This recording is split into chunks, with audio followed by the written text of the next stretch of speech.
connected to everything, and that's why I'm in everything.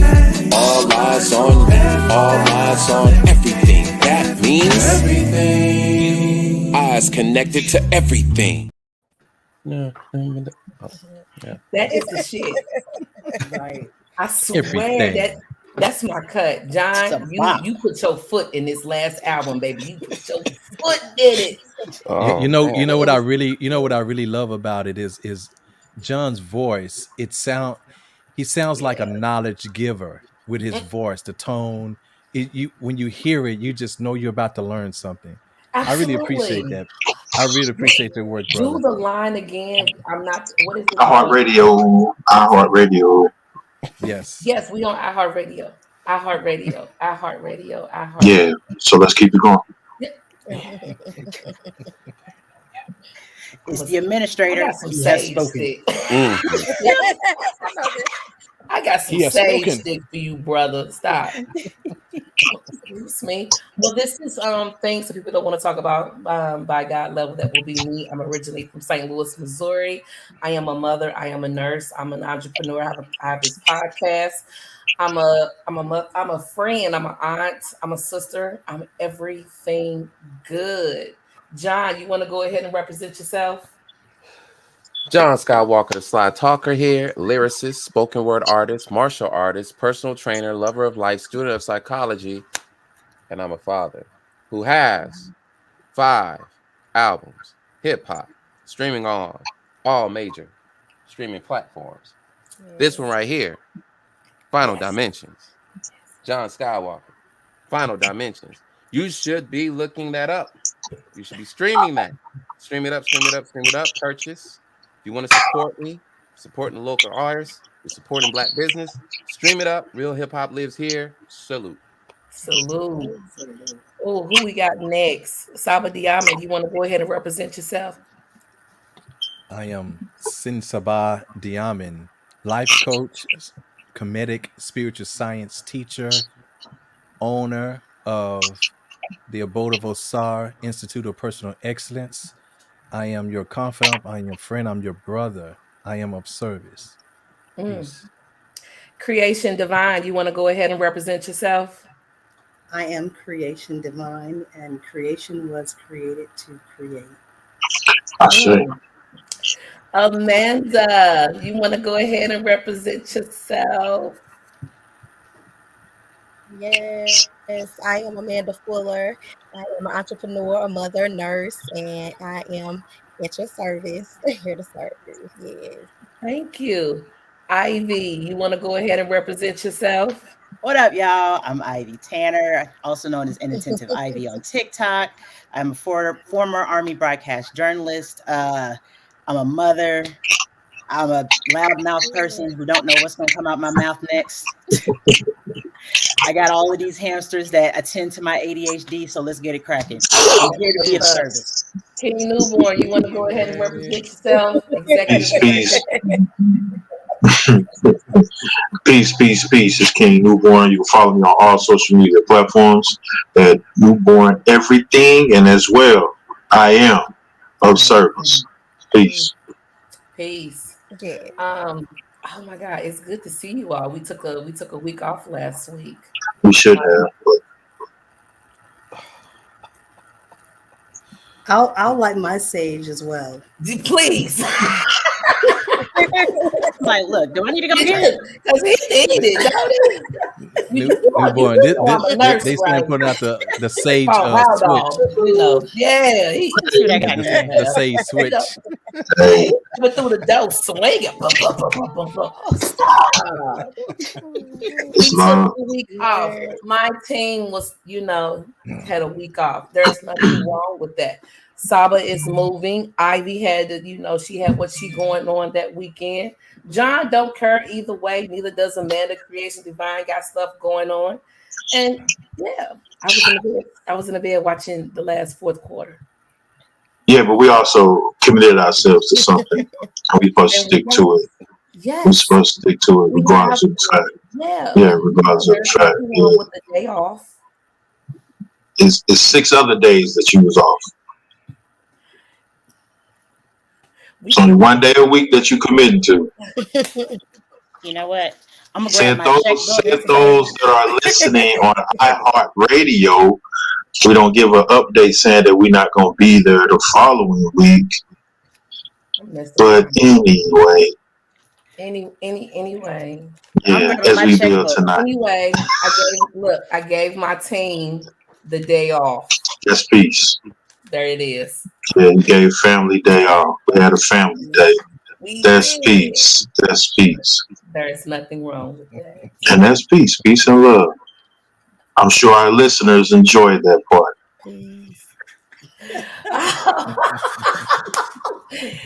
You know what? We're planning our 2nd year anniversary. Yes. And we're going to be meeting in Florida. I've picked out a house. I would love for you all to vote on it. It looks really good.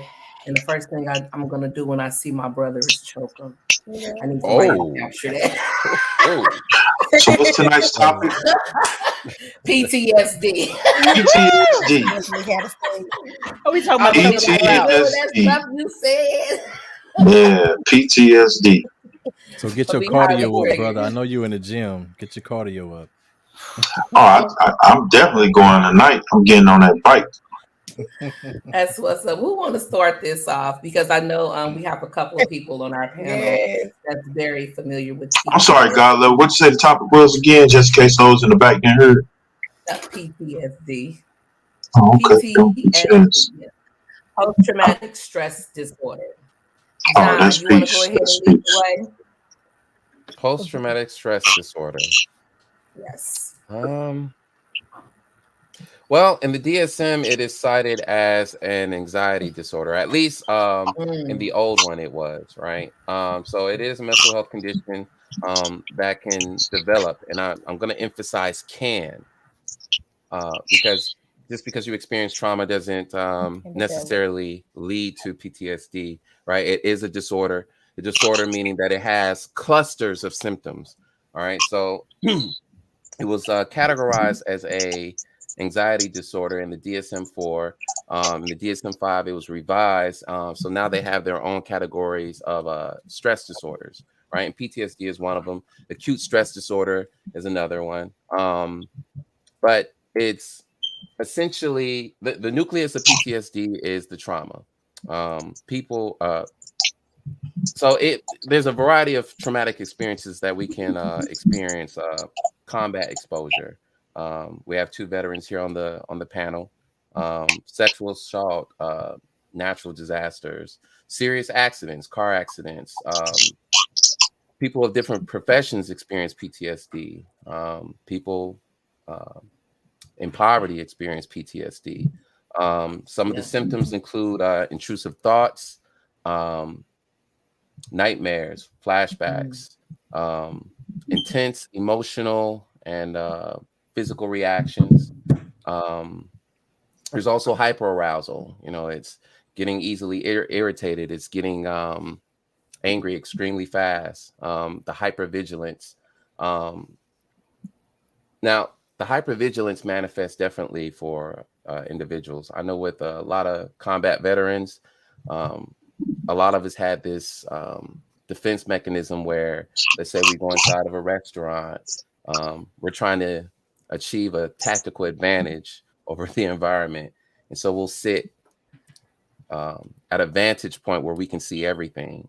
And we're highly vigilant. I mean, now when you're in the military, you're supposed to be vigilant, but this is hyper vigilant. So this is being hyper aware of your situation. And in some cases, it might seem like a healthy thing, but you're overcompensating for your anxiety by doing that, right? What else? So I want to just put that out there that it's essentially a stress disorder. Has a negative impact on people's lives, their relationships, the overall quality of life, and some people don't know this, but a lot of the times PTSD does lead to suicide. I'm glad you spoke on that. I'm glad you spoke on that. Okay. So without appropriate treatment and support, PTSD can worsen over time, and it can lead to death. So we'll talk a little bit more about that. Anybody else got anything they want to add? Man, the main one that she said, like when you say you go inside of a restaurant, and I have never been able to go into a restaurant and sit with my back to the door. I've also like time I go in a place, if it's too small, I get nervous. If I don't see at least 2 places to egress, I get nervous. Like that's happened because of my PTSD, I was just saying on Friday, I didn't even recognize it, but I don't spend July 4th like outside, like in the like at a really loud booming place, it's a lot. So yeah, I just can't, so I understand all of that. Yeah. And then there's triggers associated with it. I remember for a while, and finding out I wasn't the only one that did this, but looking at the side of the road. So when you're in a combat situation, you have to travel down these roads, right? And they have what's called IEDs, and those are improvised explosive devices, right? And they develop these devices in which they explode, right? But they're not apparent. So it could be trash, it could be debris, it could be how they manipulate the road. Yeah, it could be a dog, and they could have put explosives inside the dog.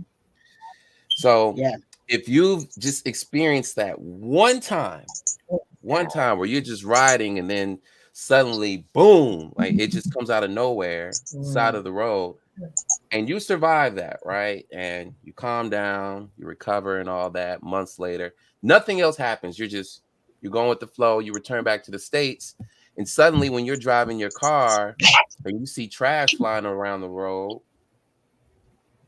you're overreacting, you're overcompensating. And even when you're looking at the side of the road, you don't even know why you're doing it. You're just doing it. And there's no one there that's really giving you the feedback on it until there is someone giving you the feedback and telling you, hey, why do you always do that? And of course, there's a defense mechanism in place. You're going to defend why you're doing it. And it may even lead to you being hyper aroused, where you're getting irritated or angry. I'm sorry. Hold on, we got a lot of noise. Yeah. Oh, and John does. Okay. Are we good? Yeah. Yeah. Okay.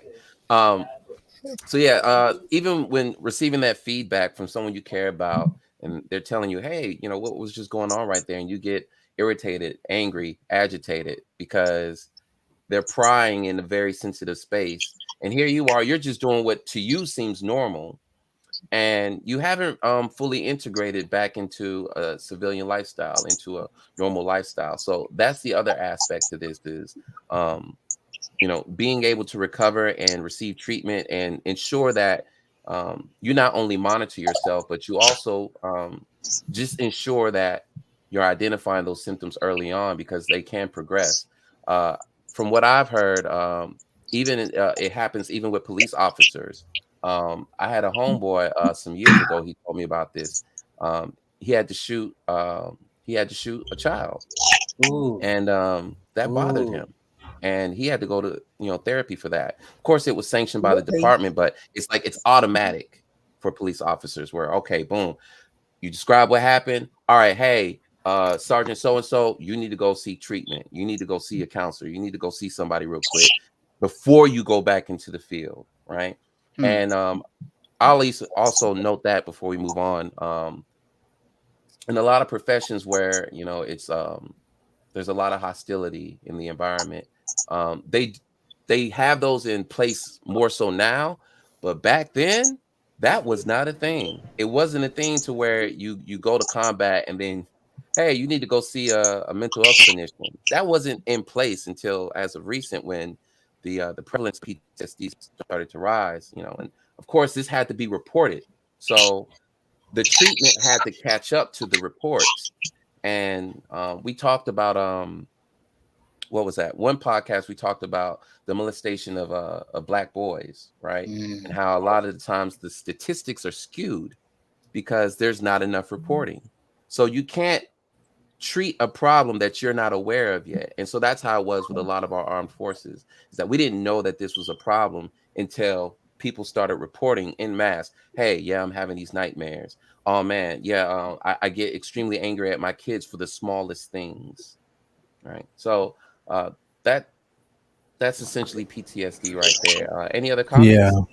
yeah. I want to say that in other areas that cause PTSD, a lot of us also have experienced it. Could be from our childhood, Mm-hmm. from dealing with our upbringing. Sometimes, remember, we talked about how we are raised via our parents' triggers, and those triggers can actually cause PTSD in the child, and then we grow up responding to those triggers because they become our own, Mm-hmm. and so that's a form of PTSD as well. And then that just adds to it once we get in situations like military situation, combat, and then and I know that even in when I was a firefighter and paramedic in Houston, Texas, Mm. that those situations also cause it was a lot that happens when we come across mass casualty incidents, when we lose some of our well, I would say colleagues, but we call them comrades as well. Mm-hmm. um, well, I lost several friends to fires, uh, as well as when we go up on a scene and we have to, as a paramedic, and we have to work on people and they actually die, with us. We have to face what we call debriefing after that, which is a form of therapy and counseling for that particular incident. Because they understand. They might even give us the rest of the week off, to have to do that. It all depends on how we respond to it. So it's a lot of situations, and it's so easy to experience this. And I think the thing is that a lot of people experience it and they don't even know it. Mm-hmm. They don't even know Mm-hmm. it. So they just think it's life. We grew up like that as well. So I just want to put that out there for now. Yeah. That's actually true. I didn't even think about it until we had started talking about it, until we had started talking about economic PTSD, like, and how that affects, people. I mean, because I told you guys the story of, an NCO, an NCO that I dealt with and working for an FRG. And, he talked about how he had grown up in Compton and how he basically used those same skills, you know, um, in the military, and didn't even know. And he was just like, these people can't relate to me. They don't understand. And he had used those same skills that he had picked up, or the same PTSD and traumas that he had picked up in Compton and he was, I hate to say successful, for lack of a better word, he was successful when he was in Iraq. So, I didn't even really even think about that, didn't think about the 5 different types of PTSD. I mean, you touched on them, John. Just didn't even think about it at all when you're talking about complex PTSD, or when you're just talking about PTSD in general, and the different types. Did we already list out the different types? Or you just I talked don't think about? we did. No, we didn't. We didn't even Okay. do that yet. I mean, Is that on me? Is that on me? yeah, go ahead. Let me grab my trusty notebook here. Mm-hmm. Right. Like, since you mentioned it, I just I know, happen right? to Like, have them. Yeah. So, well, you did talk about the normal stress response. They said that there are 3 actual types of PTSD, but there are 5, like, I guess, like 5 prerequisites, or moving, like, categories, moving on up into medical PTSD, right? There's the normal stress response, which was what happens when you get stressed. There's acute stress disorder. Then they have what they call uncomplicated PTSD. And I guess the uncomplicated PTSD is something that might just happen from one incident, just one. And then you have complex PTSD, which might sort of, if you think about people who have been to prison, they have a certain brand of PTSD, because it's not just one thing that happened in PTSD. It's probably a culmination of all, or just like you said, firefighters, first responders, policemen, military members, things of that sort. Like, that's when you start getting into complex PTSD. And comorbid PTSD is like a lifetime.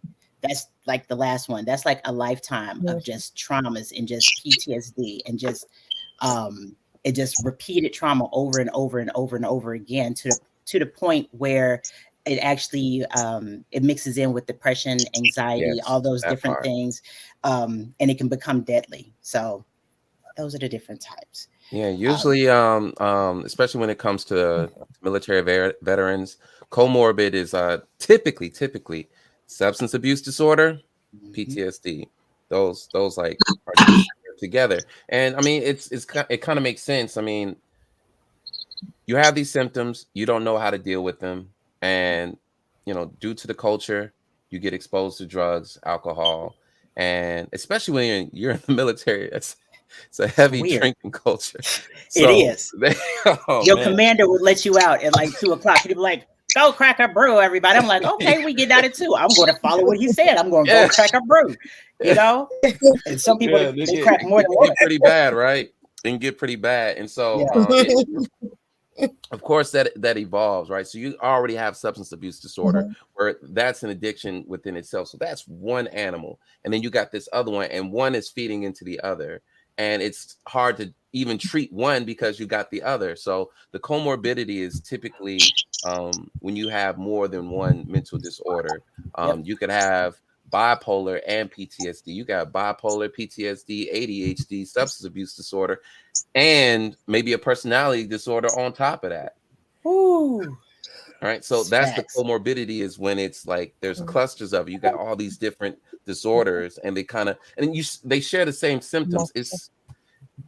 But just to be clear for our audience, all these different types of, even though there's these different types of PTSD, they're all equally debilitating. Okay. So we're not saying one, like, all right, if you have complex, that means yours is worse. It really just depends on the individual. So let's address this right here. Panel, true or false? Trauma and PTSD are the same thing. Nope. What was the question? Trauma and PTSD are the same thing. True or false? No. Well, the colors shouldn't even be compared like that. That's literally they really because one could lead to the other. There are aspects. PTSD, So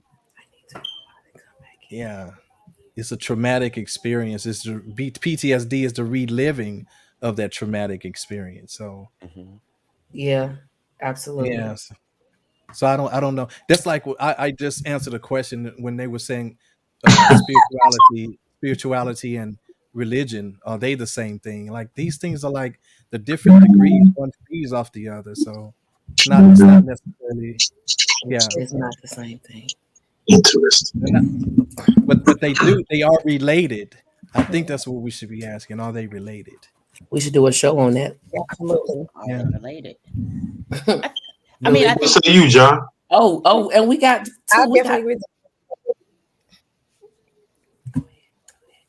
We got past Creation Divine and Saudi Yamin. Yes, we doing it. Yeah. Okay. Yeah. All right. So what say you, John?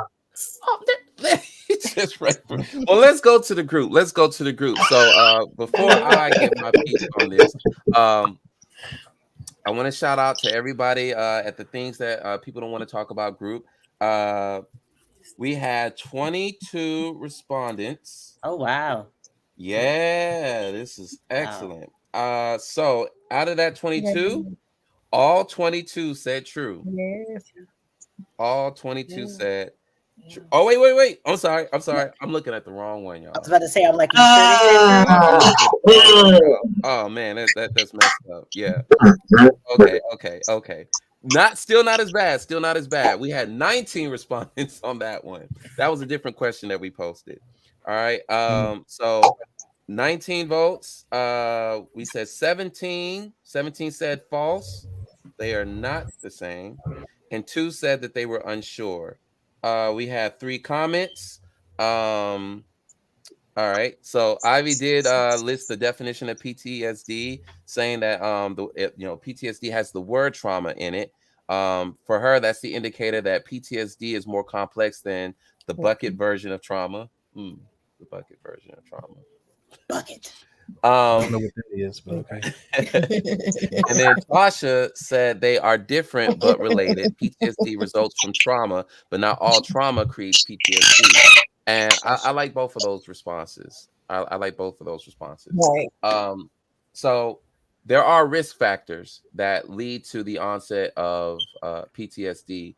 And aside from the risk factors, there are also protective factors, right? So we're talking about resilience. Resilience can be in the form of personality traits, being optimistic, having mental toughness. It can even be just your belief system, right? So there's protective factors, social support systems, having resources. But these are protective factors. And then there's risk factors where if you have multiple traumatic events, so let's just say you may have been molested as a child, beaten by your father, you went off to become a police officer, you saw someone die, you've been in a car accident, but you haven't developed PTSD yet because you're not showing the symptoms, right? Now, that's not to say that it's never going to happen, because it could be delayed. It hasn't compounded enough to, I guess, overexhaust your immune system, right? So, And could that be though? Let me ask real quick before you move on from that okay. point. Could that be because you're still living in that traumatic experience, why it hasn't manifested? I mean, you know what I mean? So like if you're still being beat by your father or mother, if you're still doing that, then it's not PTSD yet. But it's not until that moment has passed Because it's and not post. then you get into another situation, you know, to where that's not happening, is more peaceful, but you're still responding to it. Is that when it's recognized as PTSD? Well, all right. So we are highlighting that there is a duration factor in there. So Okay. we did cite earlier that there's 5 types, right? So ASD is acute. So all the symptoms, or at least a good majority of the symptoms, could be present within that 30 days. So, all right, you have your traumatic event, and then you start showing signs within a week, right? You start having nightmares, you start having flashbacks, you're Okay. hyper aroused, you're hyper vigilant, right? So typically when individuals experience a traumatic event, we bounce back after 30 days. So that's the general consensus, is that, all right, traumatic event, going through these symptoms, it could be job loss, it could be divorce. So typically we bounce back after our traumatic events. We're extremely resilient creatures because of our predecessors, right? So 30 days. If it persists beyond 30 days, now we're starting to leak into PTSD. So it has to persist, but it also has to impact your daily functioning. So it has to impact your relationships. It has to impact your job performance. It has to impact your ability to socialize. It has to impact all areas of function, all domains of functioning, for it to be considered PTSD. If this Really? isn't disrupting your ability to function in your normal life, right? So it can't, because even though you might have the symptoms, they're not impairing you yet. Okay. Well then, for a second, before we move Okay. on from there, then let's just say, because there are some people who actually who suffer from those traumatic experiences, who never voice them, but they all, they still act normal and things like this. Then all of a sudden one day they commit suicide because of those things. So were they then, since it was not, noticeably impacting their lives, but it impacted how they felt about themselves, and also whether or not they kept silent thoughts of ending their life, and then they did end their lives. So did they or did they not suffer from PTSD? Yeah, they had to, because I mean, you're experiencing Okay. suffering on a psychological level. So it may not be hampering. Well, okay. Now we have to take a step back. When we say that it's not visible, I mean, how are their relationships? Like, what are their relationships It's looking always like? going to Let's pop start up. there. It's always Well, going to pop up. one way or another, but what I'm saying is some people are so good where nobody knows what they're dealing with, because Oh, they're so they're just functioning. really good at hiding. They're Yeah, just that's really what I'm good at saying. They're hiding. functioning just well in their social circles and at work and so forth, but it's when they're by themselves that they tend to let it out, and they soak in, the regurgitation of those events, and eventually it leads them to relive it, of course, when they're by themselves, but it could lead to them also hurting themselves, or killing themselves. See what I'm saying? But nobody would know. I mean, I think that's pretty common when we see people who have did that, and nobody, like, we didn't know. We had no idea.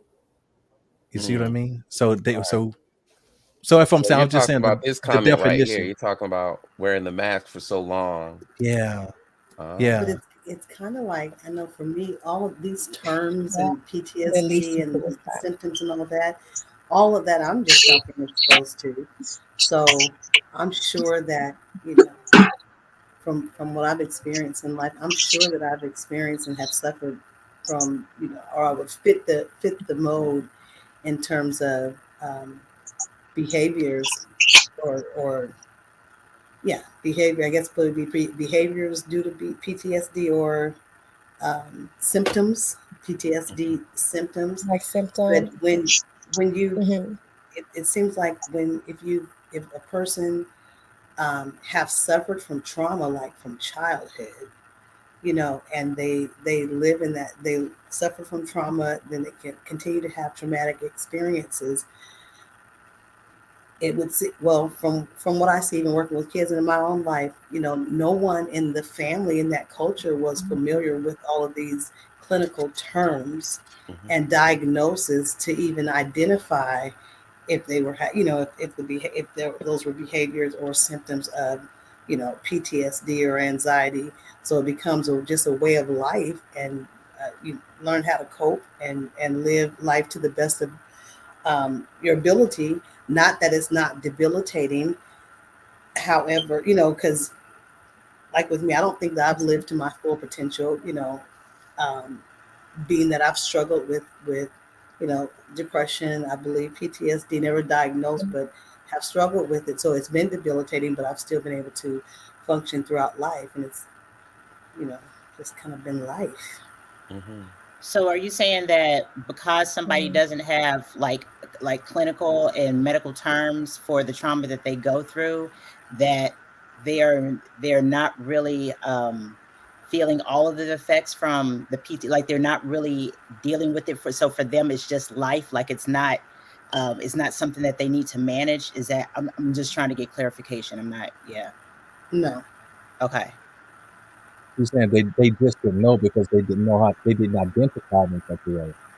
And I can relate to it because we all grew up. I grew up in the way I grew up. Being picked on in school, been bullied, living a very impoverished childhood. I'm talking about no resources, no privileges at all. Uh, in and out of women's batter shelters. For our family had to do that because of domestic abuse, that my mom choosing wrong guys. So a lot of that stuff, not having a father, not knowing my father, all this manifested in the way, in my personality. It manifested in anger, and to where I was like I say, there wasn't a week that went by that I didn't get into an altercation with somebody. Every week. Like, you could set your clock to it. Every week I was doing that, and then eventually I had to bring myself out of that, after noticing that. But I never heard of the word, heard of the terms PTSD, never heard of the term anxiety or depression. I wasn't, Trauma. it's because in my community we did not Right. we did not discuss those kind of things. It's And I facts. think this is what Creation Divine is saying. We didn't have a way to identify what was Yeah, going the on. Exactly. language. Okay, Exactly Yes. what got you're you. Language. saying. Yeah. Hmm. Okay. Okay. Yeah. Hmm. So we've And I just think I, that might be the just case with a lot of lived. us. We just Yes. lived and did that life to the best of our ability. You know, that's been Yes. my experience. Okay. Absolutely. all right. Well, I just want to add in St. Louis, Missouri, by itself alone, uh, boys between the 18 to 45 are 3 times more likely to commit suicide versus black women. Um, Either way, it's still all bad. For the our white counterparts. It's 89%, which is it's crazy. And technically, in 2023 alone, suicide amongst black males is up 80%. Wow. Yeah, it's becoming the newest, the highest demographic is black males. Yeah. And bringing up the fact you saying masking, uh, we have taught a lot of our black males from a child on up that not only are they supposed to mask their emotions, you're not supposed to cry. We also make sure they understand they have nobody to turn to, and that's not cool. Then on top of that, we have situations where the black male, which is the example, has been stripped from the home for whatever the reason may be, and that could be because the father figure may have traumas of their own that they haven't been dealing with, or PTSD as well. But that's kind of scary though. 80%, up 80% just in 2023. We ain't even, you know, that's crazy. A lot of the things is young boys, even when they get up in early ages, between 24 and 35, they are scared, or they have masked for so long that they don't even take the time out to go get help, because they've been told the whole time, you're a man. You don't need at an early age. You're a man. Man up. What you crying for? Suck it up. Mm-hmm. And not knowing that it's embarrassing for a black man, black boy, and a black man to cry. What you crying for? Exactly. Suck it up. Mm-hmm. You know, so it's real. So we mask. We're masking as a defense mechanism. Mm-hmm. We're trying to protect ourselves from. Oh yeah, we're trying to protect ourselves from shame, ridicule. That's right. That's man vulnerability. Say again? Yeah. Mm-hmm. Being vulnerable. You said to keep them from being vulnerable? I said being vulnerable. Nobody wants to really be vulnerable and just because vulnerable is seen as a weakness, you know? Well, nobody feels safe to be vulnerable. I was just going to get that. It's too much. Just said, don't feel safe to open up too much anything. Judgment. Yeah, and most too much judgment. It's been perpetuated for many years. There it is. Yeah, it's been perpetuating. So it's just a way of life. It's a way of living. It's a way of its culture. It's being passed down from generation to generation that this is how you be, this is how you act, this is how you move. You don't cry, you hold it in. So you got all these young boys walking around with all of this stuff that they're holding in. And then when they get older, they let it comes out one way or another. Now, I'm going to say depression, but let's be careful how we deal with that. I'm saying repression, where you're pushing it down. That is repression, but the smallest thing, you explode. Because you have to in a way, your emotions, how to deal with how you're feeling, because that's not something that we were focused on 25 years ago, 30 years ago, 40 years ago, 50 years ago. It was something totally different than a different environment. Yes. And I think too, like even it wasn't just us, because very full grown seasoned men are still like John said, he used a proper word, repressing those things of what happened, and we're still responding to them because we still get more of it, even from its source in our childhood. We're still experiencing it. Seems like it's repeating itself through subsequent relationships. So even when men are trying to, the way that men show love is by leading. But when he leads, then he gets told he knows everything, or he's trying to make people, he's trying to control and things like that, right? So that all that judgment makes him still repressed. Now he's got to kind of fight for that. He's got to fight for that, and he's got to why pass judgment? That's not what I'm doing, and he's convinced because the world would jump on the side of the one who's accusing him and say you are being controlling, when all he was really doing is just trying to lead as he's expected to do. So it's just in ways like that. This is what we're talking about. How these things continue. Sad Yes, state of God. affairs. Okay. Mm-hmm. I'm gonna leave that alone, but we're gonna address that in marriages. I'm gonna remember Yeah, that. yeah. Yeah.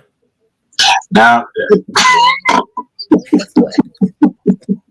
No, I uh, wanted to, yeah, I wanted to respond to that, but we gonna because but I don't want to get away from what we're actually talking about. Yeah, You know, we're just talking about PTSD. Yeah, PTSD. We're not talking about really the roles yeah, and yeah, things yeah. like I that. we will definitely address that in marriages. Yes. Okay. All right, Yes. so I wanted All right. to highlight the Yeah. masking phenomenon because really what we're talking about here is the social stigma that's surrounding PTSD, really just all mental illnesses, right? So Mhm.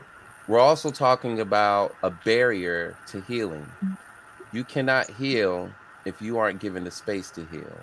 So here you are in a Right. community, and there's this cultural rule: you cannot show that you're broken, that you're fragmented. You Facts. cannot demonstrate that you've been scarred or that you need healing. You got to have it Mhm. already together. And Right. that upon itself is a stressor, isn't it? I'm glad you Yeah. brought that up, John. Absolutely. So when you say that, what sex? Well, I ain't gonna say that one. I ain't gonna say that one. But it's beautiful that you point that out. I'm trying not to open up the door, but it's beautiful that you point that out because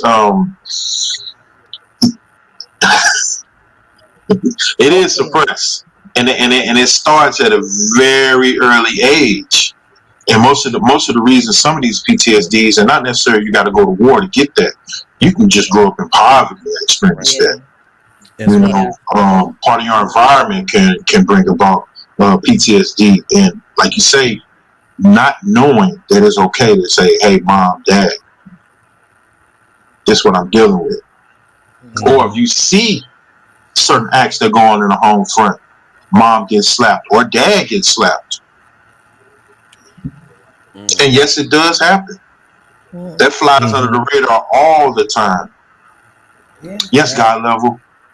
And when what you're talking about in that time that we were growing up as children, one of the main things that was going on in these households was what goes on in this house stays in this house. Man, keeps us sick. Your secrets will keep you Yep. sick. Yeah. Yep. Yeah, So that started from when that. you're seeing that type of abuse and you're actually going through abuse yourself, but you're also hearing and being told by the adults in the house what goes on in this house stays in this house. Who do you run to? Well, that's a form of a generational curse because you know That needs to that be came from broken. that came from the times of Reconstruction, where black families all they had was the family themselves, and Mhm. they had to keep things to themselves for their own protection.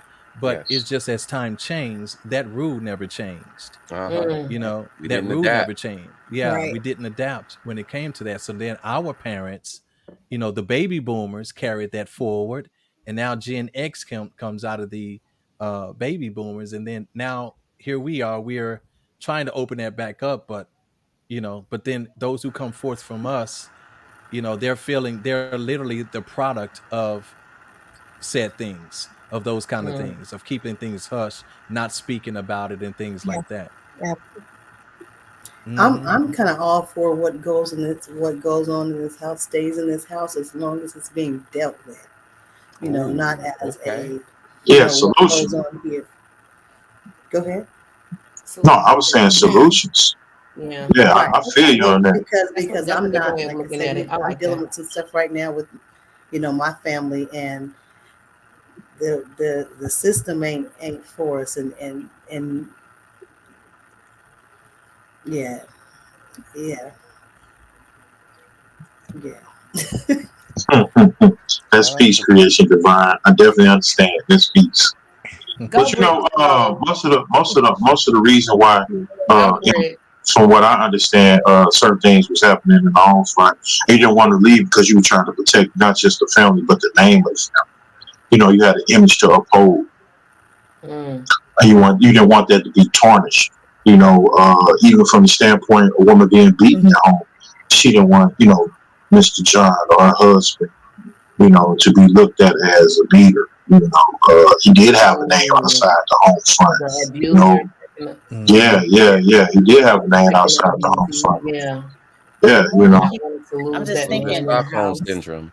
Yep, there you go. What he said. Exactly. What did you say, John? Say it again. Yes. Yeah, a little bit of Stockholm syndrome right there. Yes, sir. Yeah. Yes, sir. Yes. Oh yeah. Mm-hmm. Yeah. Yeah. I gotta But ask see, you a it's question. funny. I'm sorry. Go ahead, Mom. Go ahead. Go ahead. Go ahead, Abby. You had something to say. I'm just No, gonna ask Skywalker a question. I've already been talking. I haven't really heard you. Let me go ahead. That's just because I've just been soaking all of this stuff up. But I just want to ask, because we're talking about like how do you where do you get to a point? We're talking about all this stuff that happens, economic PTSD, PTSD within Black communities, Black families. What prompted you to finally go and seek help? Like, what was it that you said to yourself, just like, I mean, because you spoke about I don't know if you want to, I just thought about it. Maybe you don't want to put it out there, but I mean, sorry. Yeah. Pow wows be deep. I'm sorry. Yeah, right. Those pow wows be deep, and sometimes I wish those pow wows make it. They to do. The show because they do be deep. We still got to protect our brother, though. True. But so I'm asking if I know that you shared, I have combat related PTSD, and you shared that you have combat related PTSD too. And I just wanted to see, like, at what point, if you wouldn't mind speaking on it, at what point did you finally say, yeah, like this is unmanageable, if you don't mind? Oh, this is for me, right? Yeah, for you. Oh, man. Shout outs to my homeboy Kevin Nicholson. He was my soldier when we were deployed. He just randomly checked up on me. He got my number via Facebook. He reached out to me, and we were just talking, and I was telling him about my situation, what was going on, and I was just spilling it out to him. And he noticed something was wrong. He's like, "Hey, bro, man, listen, you got PTSD, bro." Now, he wasn't the first one to say that. Some of my other comrades, they also told me the same thing, and complete denial. I'm like, I'm not like y'all. This was like maybe a year or two after we returned home from our deployment. And I remember, things started slowly changing for them, and I saw it. Right, I'm like, but I'm not like y'all. I'm not like y'all. I'm not like y'all. I'm not like y'all. And when I was speaking to Kevin, he was like, "Hey, man, you got it." And I trusted Kevin. It's not to say that I didn't trust my old crew, but I trusted him. It's weird. I was just at that space where I was just open to hear it. And he was like, "Hey, I'm gonna tell you what you need to do. You need to go to the VA. You need to check yourself in." He coached me through it, and I was ambivalent. And in a way, I had to acknowledge that, I kind of hit the bottom here. And there was also an idea that I didn't deserve it. I was like, I served my country. I did my part, fulfilled my contract. They don't owe me anything. I don't deserve anything else from them. Wow. And he was like, "No, what, man? You almost died. No, you better get your right." So making that phone call, showing up for the appointment, and then just flowing through. And there were times where I was like, "Man, you know what? I'm gonna just go ahead and abort mission." But yeah, he was right there with me through the whole thing. And in that moment, I was just like, "Dang, that's what it was." It was. I was open. I was ready. I knew something was wrong. I just didn't know how to put it. I didn't know how to put it in perspective. So it was the right conditions, I guess you could say, and the right person. Trust was a very core ingredient, though. What you got, God level? What were your symptoms? Oh, avoidance was my biggest one. Nightmares, intrusive thoughts. Every now and then I had some flashbacks, but avoidance was the big one. And I was really good at hiding that too. So, little side note, I met Ivy over in Kuwait, right? So the symptoms were there, right? Oh, really? The masking thing has an effect because, man, who would have known, right? I'm out there performing in front of people. PNC and performing right? well, might I ask? Might I We're add? Performing poetry, well, shutting the place down. songs, right? Having a session. What So does it mean to mask? What does that mean when you say masking? yeah, You it's can hiding your symptoms, it's so it's you wouldn't hiding. know it. You would Yeah. not know it. Yeah, hiding you just yourself. wouldn't Yeah. know it. Just Yeah. looking at me like, what? You? Even You- now. yeah, So what? Oh, So I'm sorry, no? how did you hide your symptoms? How'd you I augmented certain personality traits, exercised a lot of tolerance. Yes. That part. So my Yeah. strengths, I pushed those forward.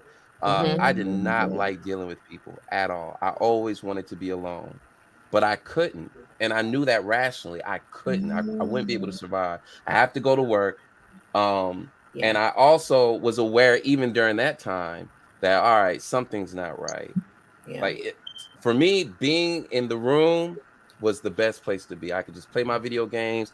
I'm, it's dark in the room all the time, and I'm playing Call of Duty all the time, and it's just I'm having these nightmares, reliving the events. Having I those knew intrusive something was up, thoughts. but I'm just like, all right, it's gonna go away. It's gonna go away. It's gonna go away. Mm-hmm. God level. If you go back and look at a video that we did 2 weeks prior to Mental Health Awareness Month last year, I did the greatest masking ever, and I was suffering from severe depression.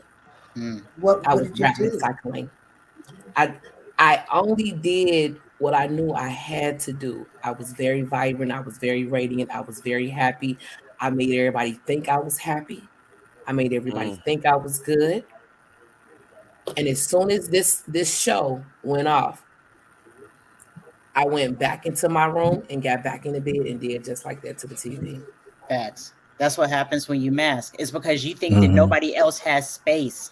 You don't. Nobody else around you has space for whatever it is that you're going through mentally. Yeah. And we believe that. And the obtrusive thoughts, like one of my hamsters, like I know I be kidding all the time, you know what I'm saying? But for real, one of them that has PTSD has the isolation PTSD, has the part where, like I said, doesn't want to go to fireworks.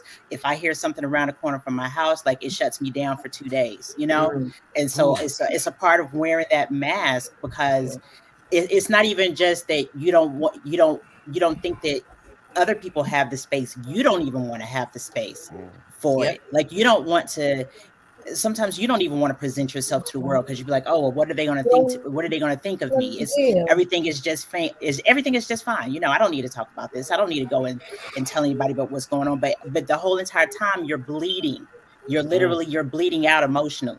So it's like it's literally like you take a mask, you set it right here, and that's what you present to the world. But that's not really who you are. That's it. Yeah, that's it. So let me ask a question then, because what you're describing, in on one hand, that's also what healing looks like. Not necessarily masking, but when you put the mask on, you still look like a person who has overcome. Because a person who has overcome it is doing well in the eyes of others, right? But also a person who's masking looks like he's doing well in the eyes of others. Right. So what? So then after, so what is the difference? How can you really tell, like you personally, if you were one who had overcome, how can you tell that you really have? I literally have clients who don't know how to tell if they've overcome or not.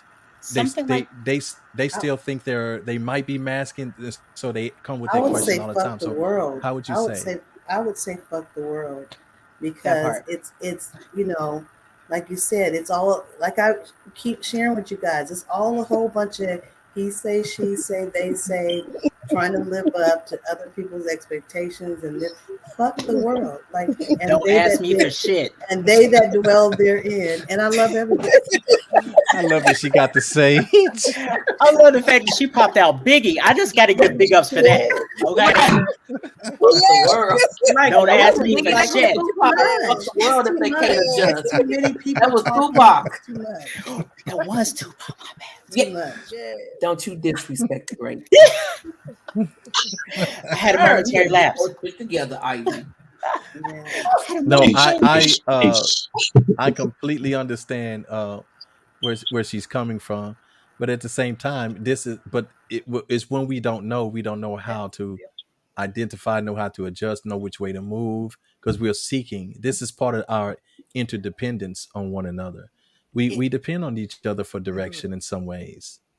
Yes. So The So I routine got changes. I'm sorry. no. Go ahead. Go ahead.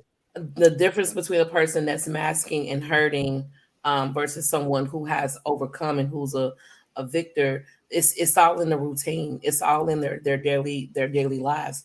Go look at their homes. Are they getting to work on time?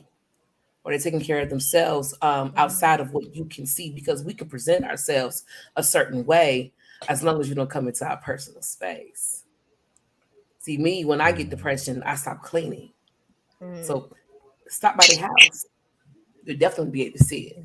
Are they getting to work on time? Are they having any problems at work? So yeah, those My are problem is some things. my problem, and when I know that I'm masking, is I isolate. I cut myself off from the world. I mean, I'm horrible about about answering phone calls and text messages and emails and stuff anyway. But when I'm in it, yeah, I mean, it's like I dropped off the face of the earth. Like Admit it to me.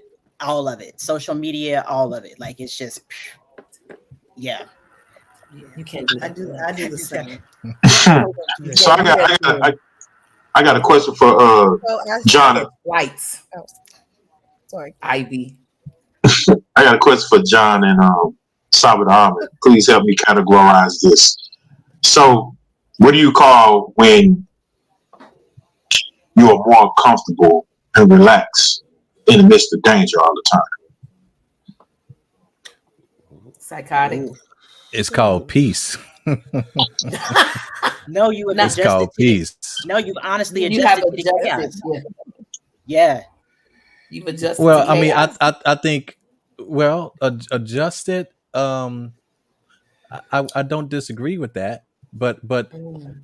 it's not like you've become immune to it or identify with it. But this is in your own spirit, you have cultivated a level of peace to where Okay, you're the so you're same talking from the no matter vantage of what. acceptance, right? Well, No, acceptance, I don't think so. kind of, yeah, it is. It's not necessarily like you embrace not that level of acceptance, but the thing about it is you don't allow it to emotionally move you one way or the other, because it doesn't mean that you cannot take action on it, but outwardly you still look like you're cool, calm, and collected. You know what I'm saying? You're just not having an emotional reaction. You see what I'm saying? That you're now just in a state of observation. So that, and you're positioning yourself just to gain understanding as it's happening, and then you choose to respond, not react later. You see, once you got the information and you know what you're dealing with. So that's somebody who has cultivated a peaceful spirit, who might look like that they just adapted to the chaos, not necessarily adaptation like that, but there is a cultivation of peace in your spirit at that point. And Okay, then and so that's real. let me paint it and put it in a different perspective. So, thank you for that answer, the comment. So I'm looking for like not looking for. So let me say it like so. I don't have to go over there where there's chaos, but being over here, I feel like I'm exposed. So I go over there and I feel safe. Are you speaking Oh. Where from is where experience? is All right, chaotic? that's I'm three. definitely speaking from experience because some places I shouldn't even be in. So Can you you bring choose it? drama over peace. I Well, mean, you just try not to feel different. You don't want to It's not feel. like you're choosing drama over peace. You get excitement over the drama, and the peace is boring. Well, let nah, me ask that question. ain't no Do you get excitement about it. excitement? Yes. There's no excitement. Okay. Yeah, There's ain't no no excitement excitement. about This it. It's isn't thrill just seeking You either. just This isn't feel thrill. more at peace. Oh my God, you no. are. I'm not even saying I'm at peace. I can understand that over there. But You would see what you I'm saying? rather I be know over how to there? operate over in that Okay. environment. You I know. understand it? So you, Go ahead. I'm sorry. What you say, Queen?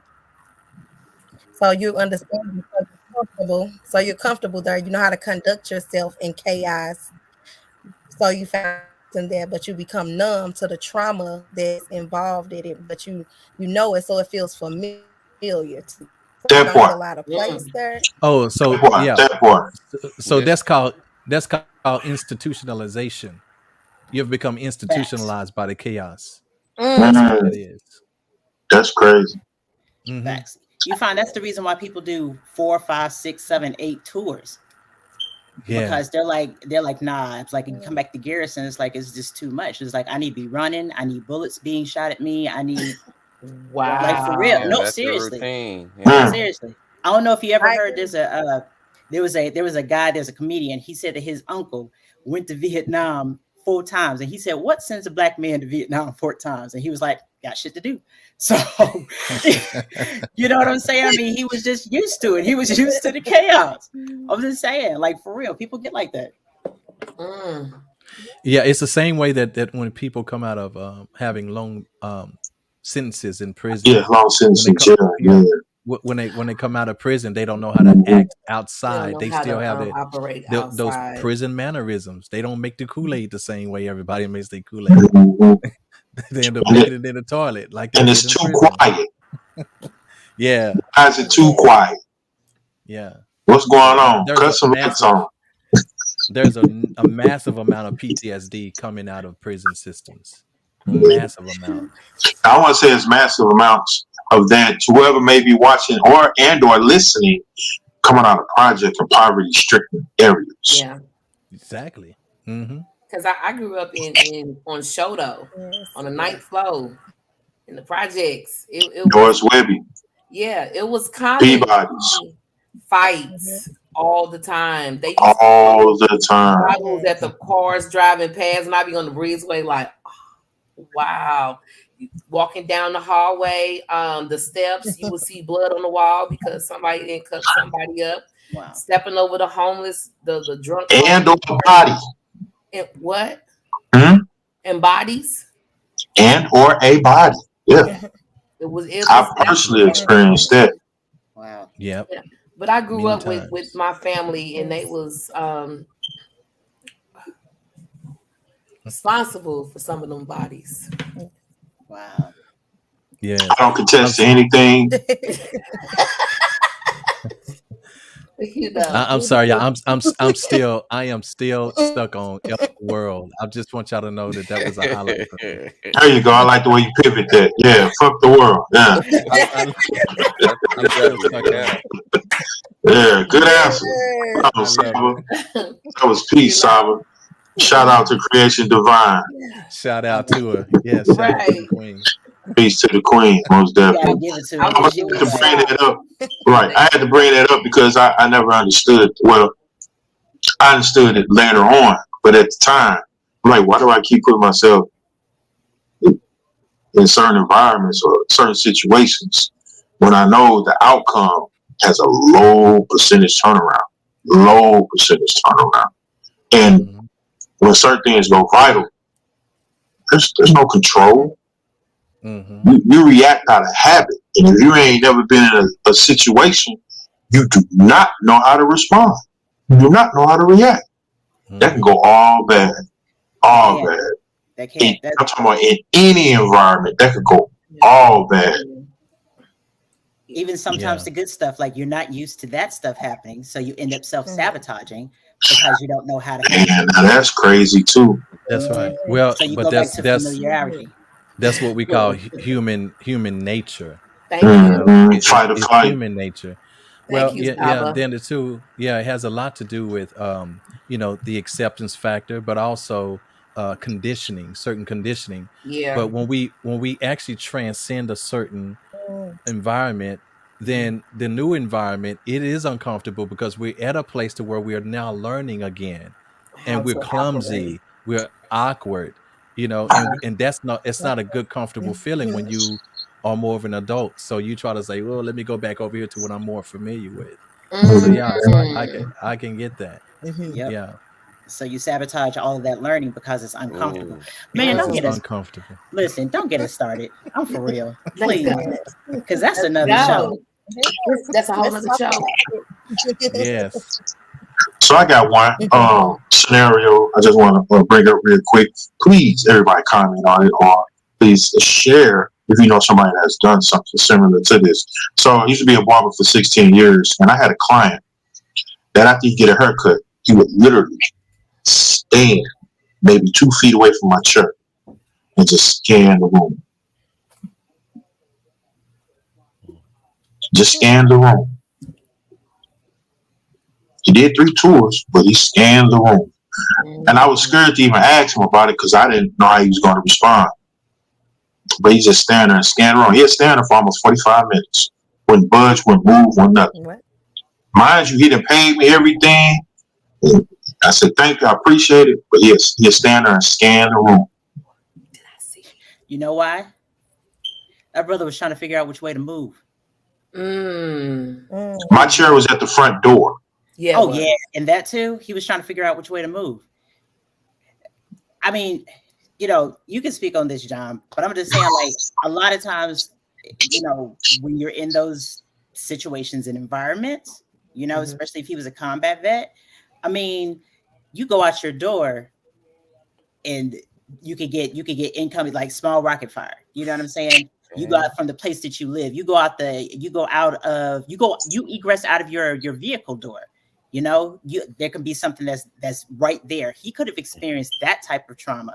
So he might have been looking for which way to move, to not recreate what had happened to him while he was in war. I honestly, I mean, just like thinking of it, just off the rip, I was just thinking. Wow. Who posted that comment? Who is that comment from? How do you deal with family members who are That's a very trauma? good question. Removing yourself. That's a very good question. You are now in a caregiver role, so you are taking care of the family. I don't know who this person is, but can you please pick up the phone 832-479-9035? I need to know more about that. So now you're in a position where you are taking care of the person who is unwilling to deal with their trauma. You might not like the answer to that.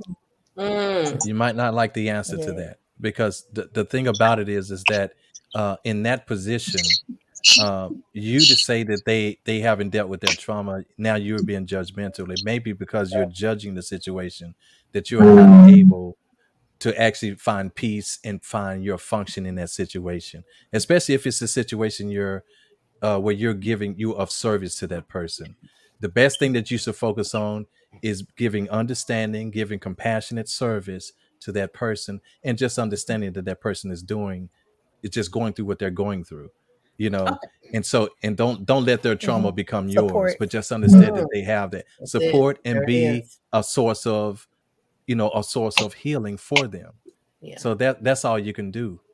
I have to rebuttal against that, because I'm like, if you've got somebody who's going through trauma and their trauma is spilling over into areas of your life, and their areas of their life that are spilling over into your life are affecting you and yours, you know, are affecting your own trauma and your own triggers, then it's almost impossible that kind of stuff breeds resentment. If that kind of stuff breeds resentment, then after it breeds resentment, then that means that you're going to start to react out of that resentment. It's going to cause anger, and anger, if it's outside, it turns into rage. If it's inside, it turns to depression. So either you got to do something with it, or either it's going to turn into one of those different things. So I honestly think if somebody hasn't dealt with their trauma, for me personally, my thing is you give them boundaries. You tell them, listen, you take care of this, or I'm going to have to put myself over here and outside of your shit,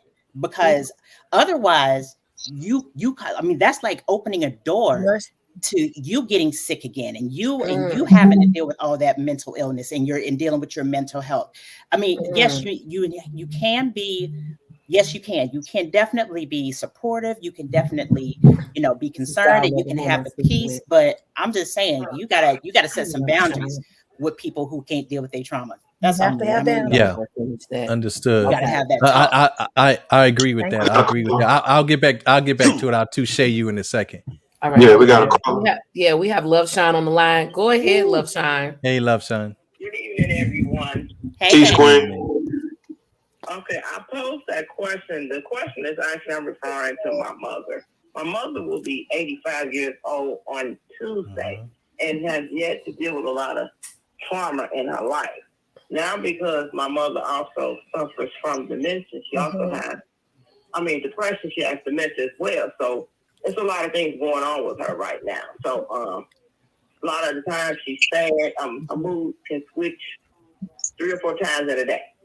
I am now her primary caregiver, so I'm responsible for all her needs or whatever decision has to be made now over her life because of the state that she's in. And sometimes my mother is actually mean.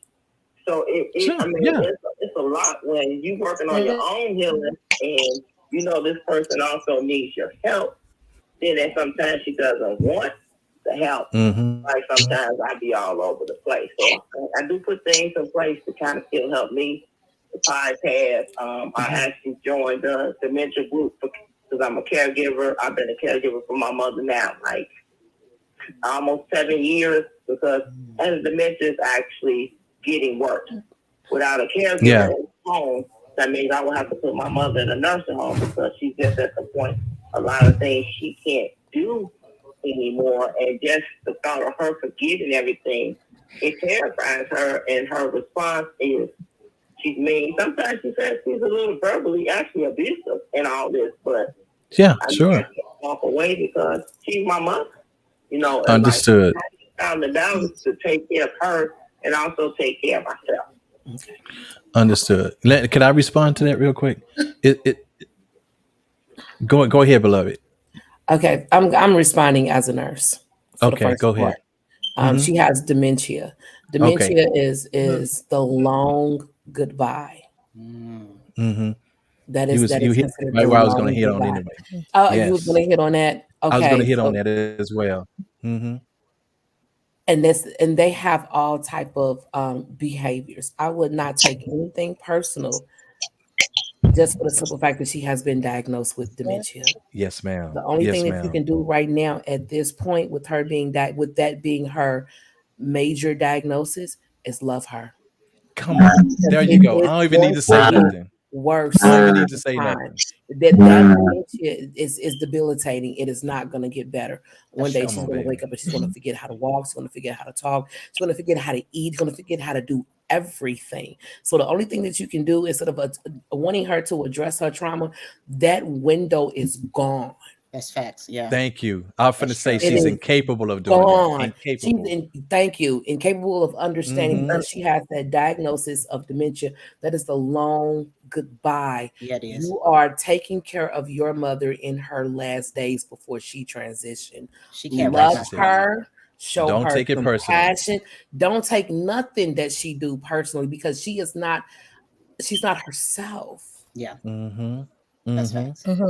You've been going with this for 7 years. She is not herself. You cannot hold that against her with that particular diagnosis. No, ma'am. Okay. Excellent. And I don't, perfect. Perfect. It just hurts. Like 7 days out of a week, she might actually cry 5 just to see her so sad. And she talks about everything that happened to her. She feel like she always says she feel like she's unloved and that she was feel like she was the black sheep. It's like it's not that I hold anything. It's just I just still have the hope that she will get to the point that she will have some peace. And sometimes it just doesn't feel like she's going to get to that. I love. And then it's just even things that has transpired with my family and some things, and she blames herself. And it's just, I just want to hope, like you say, in her days, that she will get to the point that she has peace. But sometimes it just don't feel like it. It's a struggle every day. But like I said, I don't hold nothing against because I actually do know she doesn't. She's a different person. My mother is already forgetting. A couple of times she even asked me who I was. Yeah. And that's my biggest fear when she forgets me. Yeah, but that's just something you just have to embrace because that'll be happening. King Newborn. I just want to say first and foremost for yourself. I'm sorry. Go ahead. Who was talking? Amanda. Go ahead, King. Yeah. Oh, my bad, Miss Amanda. I just want to say, first and foremost, appreciate. Wow, is it delay? I'm It's a delayed. delay. It's a delay. That's what it is. Okay.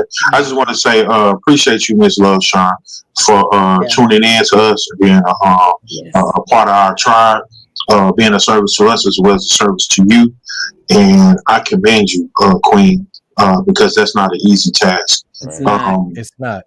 It's more easier for us to turn family members over to nursing homes. Nursing facility. Yeah. Mm-hmm. Yeah, and that's a It's a hard job. it's a hard job. It's a hard job. So I just want to say I commend you. I'm saying it loud, and it's always been a safe place for you to come to about anything. Appreciate you, Queen. Someone posted best advice is counseling for yourself as a caregiver.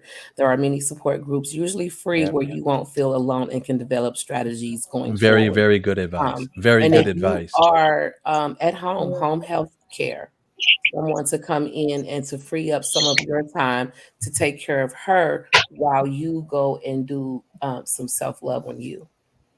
Absolutely. Yeah. I'm a caregiver that comes in while I'm at work. Okay. So when I'm off work, that frees me up if I need to do anything. Because my mother, she's in the later stages of the dementia, and only with me and the caregiver, that's how I am able to still keep her at home. That's okay. I do know that for sure. Mm-hmm. Yeah.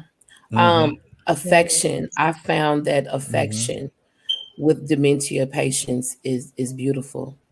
I have a lady that's in and out of consciousness all the time, and when she does come to and she's alert, she'll tell me, I don't know. Sometimes I know I'm not talking right, but I just need y'all to love me anyway. That's it. When she's crying, give her a hug, hold her, let her know that she is all right, that she is safe, that she is loved. When she's in that moment and she's in the thick of that moment, hold her if you can. Love her. That's really all you can do. Yes, yes. And Love Sean also, even at the time when she's looping in her story, validate her. Validate her. That itself can give her peace. Just validate her. Don't make it seem like she's, don't Going back and prolong her forth with her. trauma. Exactly. Don't go back and Just forth with validate her. her. Yeah. Because remember, even with this being that you are there, and remember when I'm speaking, and I was going to tell Ivy this, I'm always talking to people who are spiritually transcending. I'm not keeping people in there in that position, in that mundane position. But understand that this is also a lesson for you. So anything that you might be feeling is pushing up against triggers that you might need to resolve. So keep your mind open to that. And so it won't bleed over into the other areas of your life, because you are so solid on your piece to where it don't get past where it is. So this is what transcendence looks like. So just make sure that this is where you are, and take that as an opportunity for your own evolution. Someone posted, validate the parts that are true. Don't respond to the false. Well, I don't know. How would she know the difference? It won't do any damage. It won't do any damage. I'll just say, just give her sense of peace. Go ahead, Love Sean. Now I'm saying at this point, some things she just does, and just a simple conversation. Most days now she's confused. She just doesn't understand. So it's a lot, but I appreciate all the comments and everything. It is a lot, honey. It is. That is. It is. It is. Send you good energy. Stay strong, beloved. And before you leave, Sean, just remember, you're always welcome and loved over here. Always. We are of service to you. We are definitely in service to you. Yes. And sorry we took a break last week. Yeah. We heard. John told me. I was like, I felt some kind of way. I was like, I'm gonna leave on this song, but this is part of my therapy. I actually been listening to the podcast for like a year now.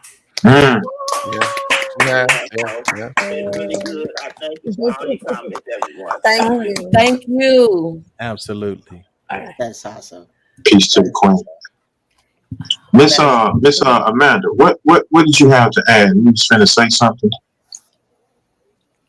Yes, I wanted to just tell her that during this time, she should definitely have a lot of support around her while she's, being a caregiver for her mom. It's not easy. It's not an easy role.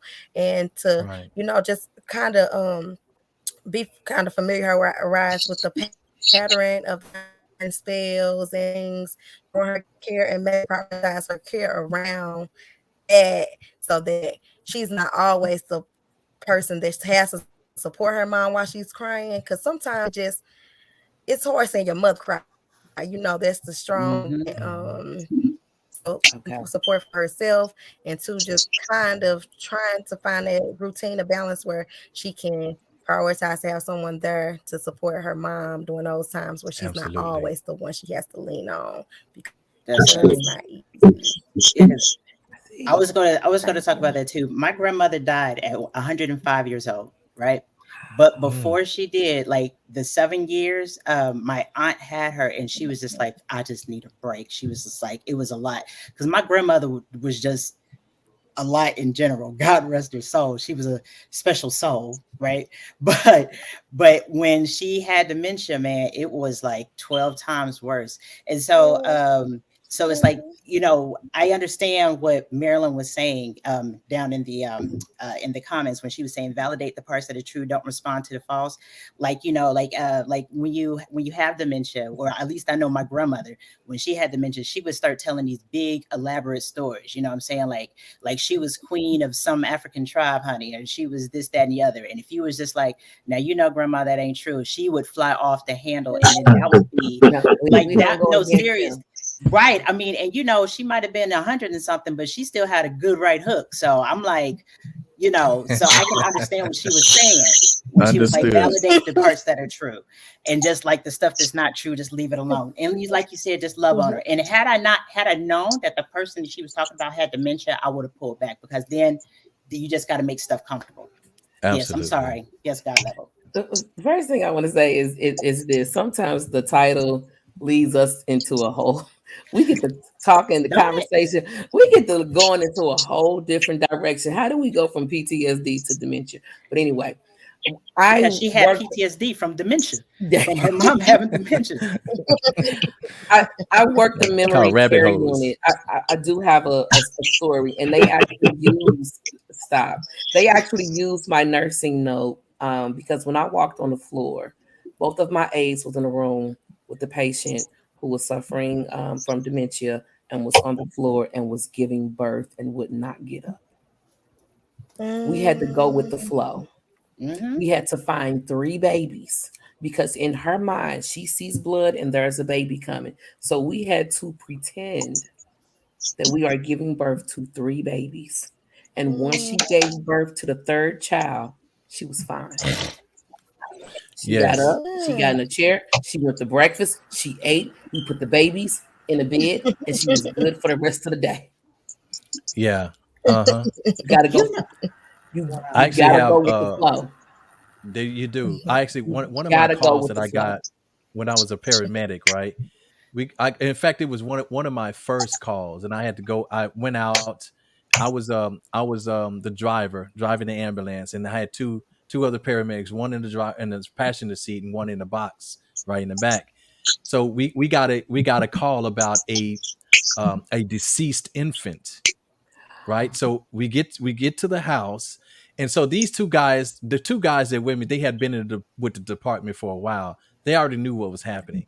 I didn't. So I'm up here thinking I'm nervous because I don't want to see a dead baby, right? Right. So I'm like, man, and I got to do, because I'm the guy, I'm the paramedics, so I got to go and deal with this. So we walk into the lady's house, and it was an infant, like a newborn, and she was holding it. And so one of my buddies walked over to her and said, "Can I see?" And he looked down at it, and he looked back to me, and he said, "Blanks." So in the fire department, they call me Blanks, short for Biddy Blanks, right? They call me Billy Blanks for some reason. But he said, "Blanks, you want to come do vitals?" And I said, "Do vitals?" I said, "But isn't it already?" He said, "We don't know. We have to do vitals." I said, "Okay." So I go over to the lady as she was holding the baby. And I said, "Okay, well, I'm she's really cradling the baby. I'm like, I'm gonna have to do vital, so I have to see the baby. And she let the baby down, and it was a doll. It wasn't a real baby. So I was relieved, but also confused at the same time because they said you have to do vitals. I said, really? She was having a break, baby. They said, yes, do the vitals.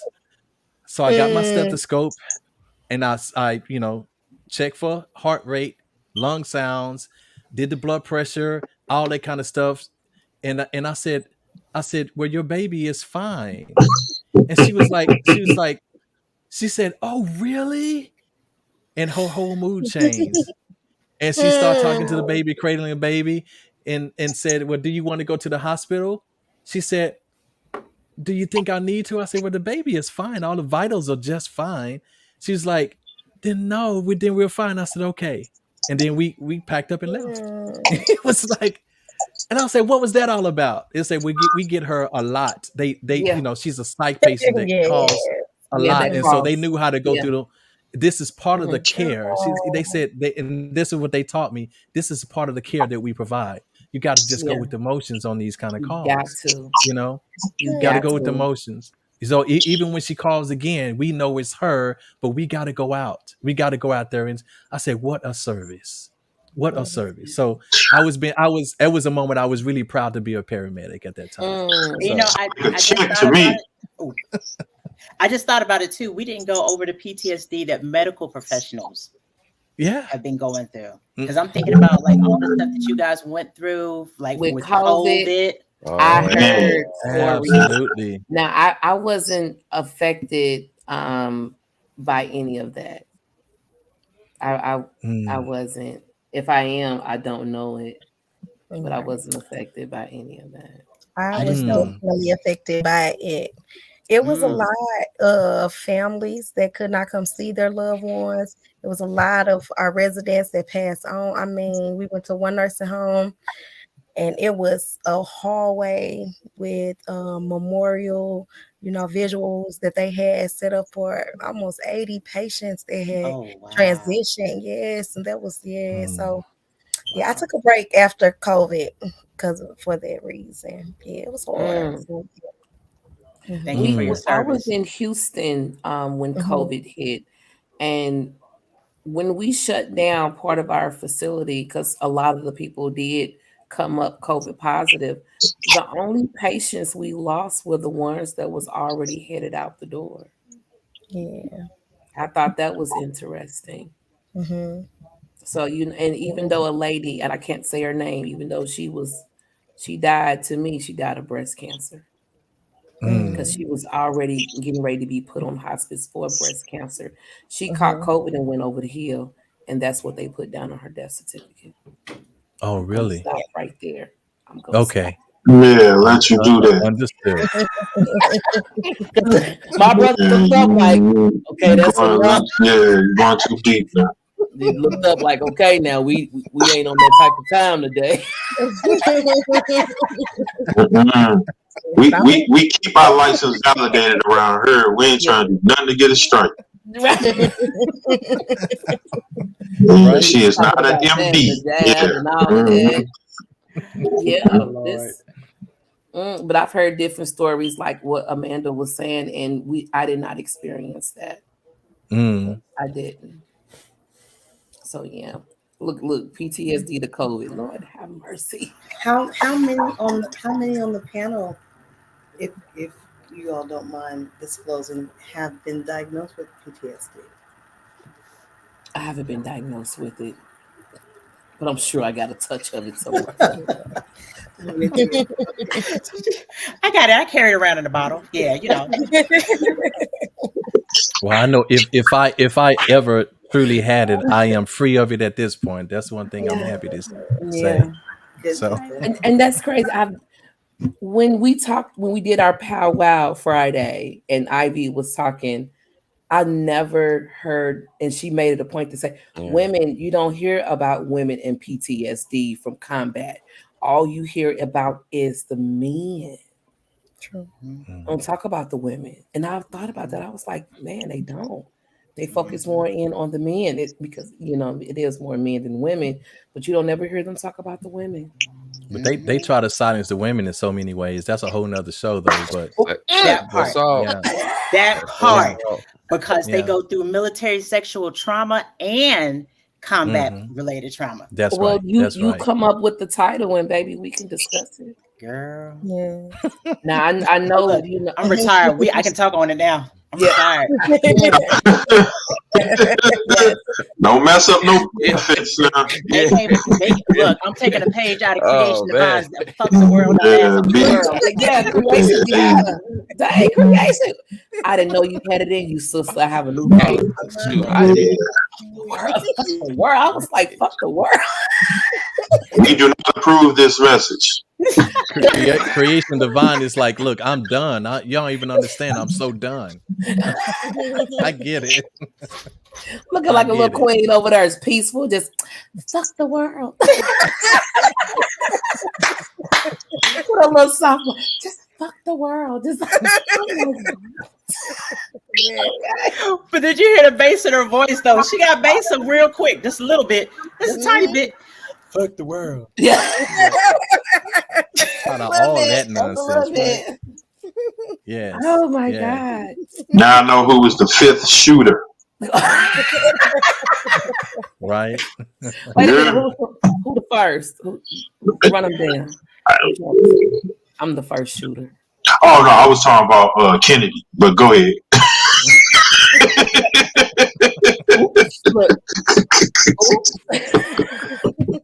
Oops. Lord. Yeah. All right.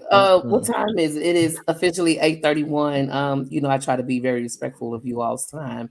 I want to thank you for taking our time to come on here. Today is Sunday. This is Things That People Don't Want to Talk About, brought to you by God Level, King Newborn, Saba Diamond, Master J Skywalker. We have Amanda Fuller, Ivy Turner, and Fuck the World, Creation Divine. Put it on a shirt. A t-shirt. I love it. We didn't even address the last. Do we want to address the last? What are some of the effective treatments for PTSD before John sign us off with a piece? I'm sure he's always prepared. Unless we're gonna part two, it's up to you guys. I mean, we could do. I mean, I say we because there's still a whole lot to talk about. We haven't even talked about addressing that true or false question about exercise and diet. I would love to get on that. Okay, so we can do a part two, but please keep in mind after part two, we're doing friends with benefits. Yes. So you want even okay. That's gonna be kind of juicy. I got so much to say. I am so sure you do. So we're gonna wait until it's can't wait.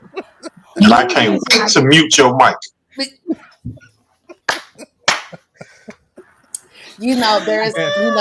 My story could help another young lady. I just, could help. Sections. Could help or hurt. We don't know. Yes, sections. Yeah. There's nothing wrong with that. Regardless, there'll be ratings. Oh, baby. If you only knew the stuff I've been doing the past couple of months, brother, you would be like, if you gonna sit your ass down somewhere. That'd be his exact words. If you don't go sit your ass down somewhere. John, you're gonna need to close us out with an erotica poem after that one. So just have that ready. Just letting you know. Look, I'm putting my camera on stop. Right now. Right. Before you take up, John, I still want to say one thing that I have fell out of rhythm with the podcast is to let everybody that's listening in, anybody that is watching, please know and understand when you tune in to God Level Things That People Don't Want to Talk About, or if you go to the Facebook group page, we are here for the community. We advocate peace. Yeah. We're about understanding, knowledge, wisdom, and understanding. We're not here to argue, fight, debate, or anything like that. If we don't know, please understand we will do our due diligence to find a proper answer or solution to said topics, conversations. But for the most part, we advocate solutions. Yeah. We promote love. Just want to put that out there. And again, to Love Shine, we really do appreciate you for tagging along. And I do love the fact that you pointed out we failed you on last Sunday, and we apologize greatly for that. We got to do a better job at that. Like I said, we are servants of the community. We got to stand on what God level said that we stand for. We are of service. I say. Yes, we are. Yes, we are. I really hope you keep that sage at every podcast. You hear me? Especially after PTSD. PTSD. I'm choking you. Listen. Yes, 2 Sundays, yeah. I'll make sure yeah. Let me learn how to mute your heart. Let me see how you do it. Yeah, there you go. Okay, yeah, I got it together. All right, we cool. Can y'all still hear me? Did he really just mute me? Oh, okay.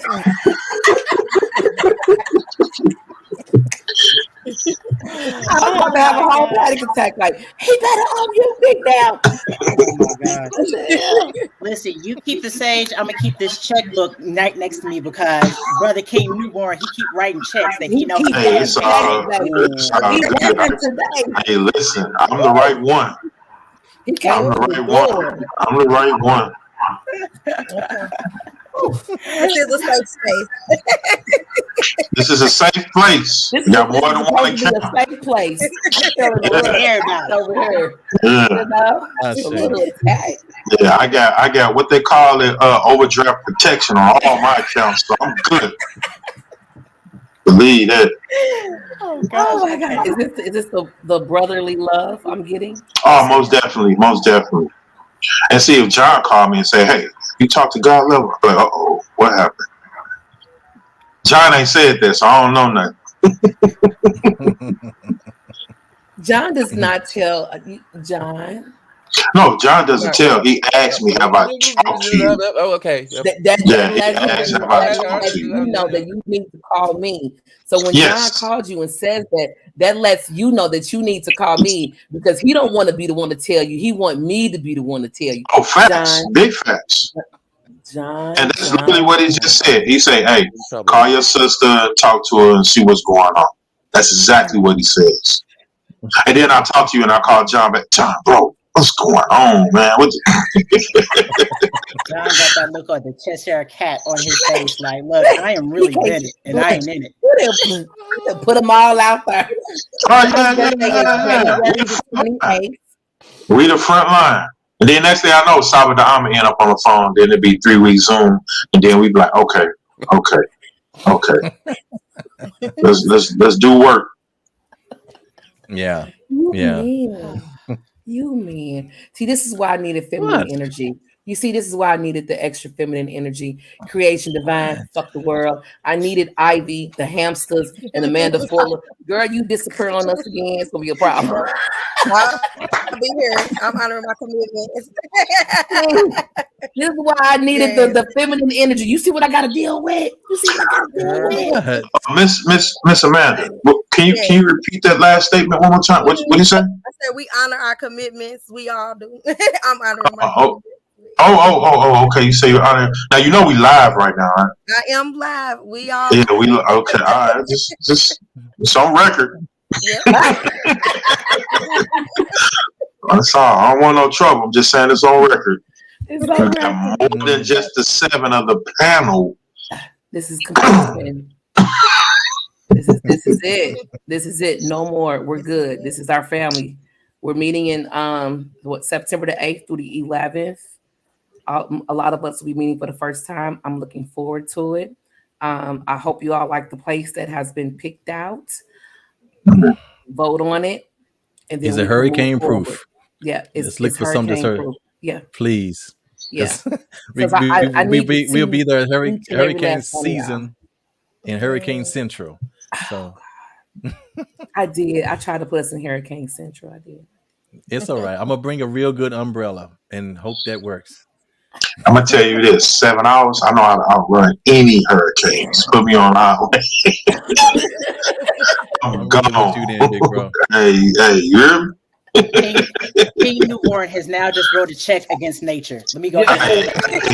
Hey, once I get the first one assigned, if you see me leave, All right. We gotta be right behind you. if you see me leave, Well, I think I'm gonna go ahead and get on up out of here. man, somebody say, yeah, jump on the 10, go west. I'm out of here. That's it. Oh wow. So part 2 for next week, PTSD, and we will talk about treatment, effective treatment, diet, exercise. Diet and exercise cures a lot of shit. Let's just be real. It really does. Fasting. Sorry about that. Well, I'm your expert on that, so don't Ooh, watch out there now. understand. Watch out there now. No, I can claim, baby, a degree. You need some of exercise this physiologist. What is that for? My arms look a little dry. Here y'all go. Wow. I think they look that dry. Okay. Really? I think Really? Skywalker, you ready to take us out, man? Now how they look. How they look.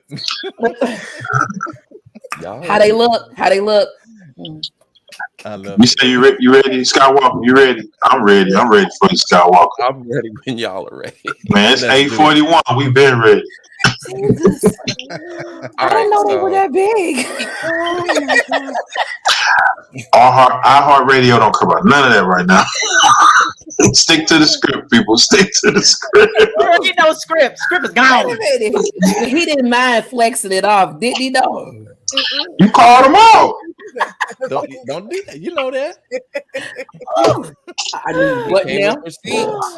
Came with receipts. I mean, man. Receipts. Yeah. Receipts, definitely. Yeah. Okay. Yeah. Go to his page. You'll see him in the gym. Oh, I've seen it. Oh, you just never mind. What's that, Skywalker? A prescription for kindness. This is titled, and I have to read this one because I don't have this one committed to memory either. Y'all know I don't like reading. But sorry, we just love to hear you go through it. Go for it, brother. Oh, man. That's it. We got you. All right. So it's so intriguing how everyone on the internet can tell you what you need to do instead of giving you what you really need. I mean, you could tell me to get therapy, but won't tell me which kind. You can tell me to get therapy, but won't specify who to call. So I call you on your bullshit. And sure, you could have forwarded my call to your therapist, but the truth is, you don't have one. Actually, you don't know any. Actually, you've never been. Actually, you don't know what therapy is, and that's not a flex. That's truth. Truth, which is a big pill to swallow, and I see you haven't been taking your meds because you're coughing up so many excuses on the keyboard that it's allergic to accountability. Autocorrect cannot fix apathy, my guy. Your soul is sick, and I don't mean athlete's foot. As you feverishly type, you need therapy in the comments. I mean, you saw that I was wounded and reason that no injury is complete until you add insult, as in your salty ass recommendation that we get healed. And that's interesting. You care more about being right than being true. You see, one hurts and the other feels good. And if it feels good to hurt people, wouldn't you need therapy too? I mean, you donate your opinion for free and have the audacity to name it charity, which begins at home, and home, which is where the heart is. And if your honest, your heart is off the grid. I mean, we're all familiar with that dirt road that leads to that fake love. You know, the one with the stop sign before you reach it. Because Google Maps couldn't even tell us where they do that at in the real world. See, your care for our mental health is about as real as a BBL on a reel. In the magical realm of the internet, where you can diagnose someone as defective but not have any part in the repairs, thinking that therapy is a punishment. And you're such a great judge of character that you can convict me. I mean, suggest I seek therapy, but exonerate yourself from kindness or even the kind of therapy I need. Do you know how many therapies exist? Do you know the difference between therapy and therapeutic? And will your care last longer than sex since you valiantly volunteered to middle finger me with your insensitive commentary? Just tell me, how many people inboxed you to say, thank you? Oh, wait, it must be a thankless job and someone has to do it, right? But isn't there a smarter way to do it? Check it. I'm not here to tell you what to do. I'm just stating the obvious. I need therapy as much as you need to feel superior on social media. So yes, I'll always need therapy. If you can touch that screen with the belief that you're untouchable, at least give the onlookers a point of contact instead of just, well, a point. A name, a number, a website is more filling than an empty prescription bottle that says you need therapy. I'm not telling you what to do. I'm asking you to better help us get what we need. Sincerely, the 60 million Americans with a diagnosed mental illness who can't afford therapy. But I'm sure that's not your problem. Yes. Love it. Yes. Yes. Read or not, brother, you always phenomenal. Always. Whether you're reading or not, you're phenomenal. Always. And every piece he does always goes with the topic. Yes. Dang. I love it. I absolutely love it. John, I love you. I love you. I love you. My boy. I love you too. I love you too, John. Love you too. Yeah. That was wonderful. That's your brother. Thank you. Yeah, you keep saying my boy. That's your brother. I called him my boy. Yeah, that's my boy. That's your boy. My brother. King Move One is executive director of God. You know what I'm talking about? Notice how I don't say my name anymore. How many times did he get on me about that? I'm Renee. No. You gonna say that again? You're a God level, man. What's God level? He sent me one last message. I said, you know what? I better not make that mistake again. Not there again. Not again. John, my apologies. You're my brother. That's what there you go. Another check. It is what it is. Really, Queen Tanner, I appreciate the love. I appreciate the love. Yeah, somebody feeling good. Write them checks. Okay. Well, all right. I want to thank everyone for jumping in on tonight's live. This was Things That People Don't Want to Talk About, brought to you by God Level, Master John Skywalker, King One, Saba Diamond, Creation Divine, Ivy Turner, and Amanda Fuller. We will see you all back here next week for PTSD Part 2. John, you got me? Yes, ma'am. Peace.